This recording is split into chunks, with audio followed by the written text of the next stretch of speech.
श्री गुरुदेवाय नमः। आप सभी को हमारा सादर प्रणाम। आज हम अद्भुत आश्चर्यजनक किंतु सत्य इस पुस्तक के 6वें भाग को सुनने वाले हैं।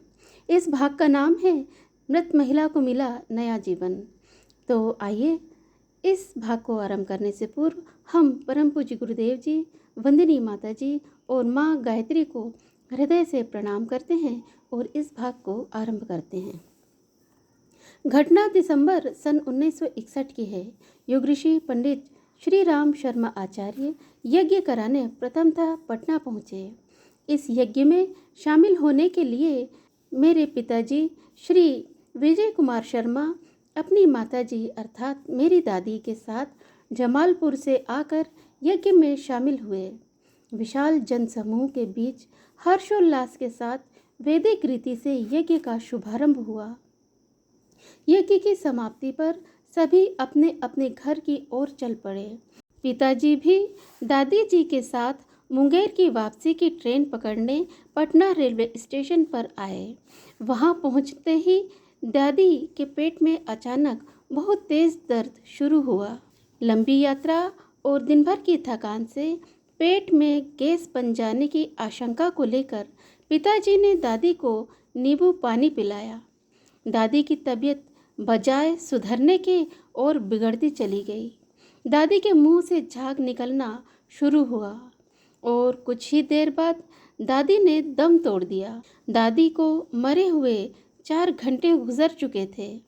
चेहरे पर मक्खियां भिनभिनाने लगी थीं। लाश के चारों ओर भीड़ इकट्ठी हो गई थी। स्टेशन मास्टर रेलवे स्टेशन के अन्य कर्मचारियों के साथ लाश को जमालपुर भेजने की तैयारी में व्यस्त थे।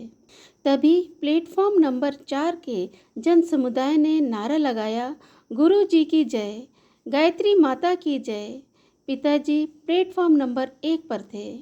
नारे की ऊंची आवाज़ से उनका ध्यान प्लेटफॉर्म नंबर 4 पर गया। उन्होंने दूर से गुरु जी को देखा। दौड़कर रेल की पटरियों को फलांगते हुए प्लेटफॉर्म नंबर 4 पर पहुंचे। पिताजी की आंखों के आंसू रुक नहीं रहे थे। उन्होंने कपकपाती हुई आवाज़ में गुरुजी से कहा, गुरुजी, मेरी माँ मर गई। उन्हें आगे के शब्द पिताजी के गले में ही अटक के रह गए। वे फूट फूट कर रोने लगे। गुरुदेव ने पिताजी के कंधे पर हाथ रखा और साथ लेकर 2 नंबर प्लेटफॉर्म पर जाने के लिए पुल की ओर बढ़े। भीड़ पीछे पीछे चल पड़ी। क्षण भर के लिए गुरुजी ने दादी की लाश को देखा और मुस्कुराते हुए बोल पड़े, उठा उठा, माँ को उठा। पिताजी किंग कर्तव्य विमूढ़ से खड़े रहे। गुरुदेव के दोबारा कहने पर उन्होंने यंत्रवत माँ को उठाने की चेष्टा की और आश्चर्य, दादी माँ सचमुच उठकर बैठ गई। उस वक्त दादी की उम्र प्रौढ़ावस्था की दहलीज पर खड़ी थी। गुरुजी ने पिताजी से कहा, माताजी को घर ले जा, अब इनकी उम्र 2 गुनी हो चुकी है। पिताजी दादी जी को लेकर खुशी खुशी वापस जमालपुर पहुँचे। तभी से पूरा परिवार गुरुदेव को भगवान मानकर उनके युग परिवर्तन के अनुपम अभियान में जुट गया। युग ऋषि का कथन अक्षरशः सत्य हुआ। दादी माँ गुरु कृपा से उनकी दी हुई 2 उम्र अर्थात 80 वर्ष तक आनंदपूर्वक लोक सेवा करती रहीं और अंततः ऋषि सत्ता में विलीन हो गई। तो आज के लिए केवल इतना ही। यह प्रस्तुति सुदर्शन कुमार जी की थी, जो देव संस्कृति विश्वविद्यालय हरिद्वार उत्तराखंड से हैं। तो ऐसे हैं हमारे परम पूज्य गुरुदेव जी।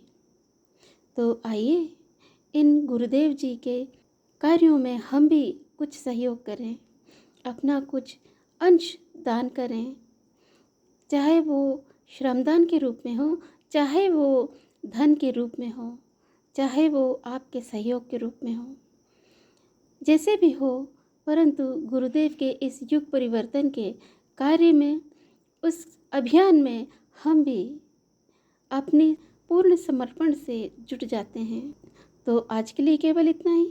यदि कोई हमसे भूल या चूक हो गई है तो कृपया आप उसे क्षमा कीजिएगा।